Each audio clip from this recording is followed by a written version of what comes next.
Wow! இவ்வளோ சூப்பராக cheesy potato நக்லெட்ஸ் வீட்டிலே எப்படி செய்கிறதுன்னு பார்க்கலாம். அதுக்கு முன்னாடி இந்த ஹாட் அண்ட் ஷேப் பொட்டேட்டோ இது வரைக்கும் யாராவது பார்த்துருந்தீங்கன்னா மறக்காமல் கமெண்ட் பண்ணுங்கள். நான் இப்போ தான் ஃபர்ஸ்ட் டைம் பார்க்குறேன். பிரெட் க்ரம்ஸ் ரெடி பண்ணிக்கணும். எந்த பிரெட் வேணால் யூஸ் பண்ணிக்கலாம். ப்ரெட்டை நல்லா மிக்சியில் அரைச்சிட்டு 5 நிமிஷம் ட்ரை ரோஸ்ட் பண்ணிட்டிங்கன்னா பிரெட் க்ரம்ஸ் ரெடி.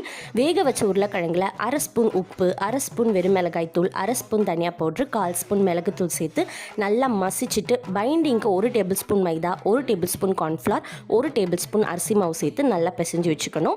நம்ம கோட் கொடுக்கறதுக்கு 3 டேபிள் ஸ்பூன் மைதாவில் 1/2 கப்பு தண்ணி ஊற்றி லம்ப் இல்லாமல் கரைச்சி வச்சுட்டு, நான் இன்றைக்கி மொசரல்லா சீஸ் யூஸ் பண்ணியிருக்கேன். சீஸ் க்யூபை உள்ள பொட்டேட்டோக்குள்ளே வச்சுட்டு மைதா வாட்டரில் நல்லா டிப் பண்ணிவிட்டு மேலே பிரெட் க்ரம்ஸ் கோட்டிங் கொடுத்துட்டு மீடியமான ஃப்ளேமில் 3லேருந்து 4 நிமிஷம் ஃப்ரை பண்ணி எடுத்திங்கன்னா வேறு லெவல் டேஸ்ட்டில் இருக்கும். யார் யாருக்கெல்லாம் நகட்ஸ் பிடிக்குமோ மறக்காமல் இந்த வீடியோக்கு ஒரு லைக் போட்டுக்கோங்க.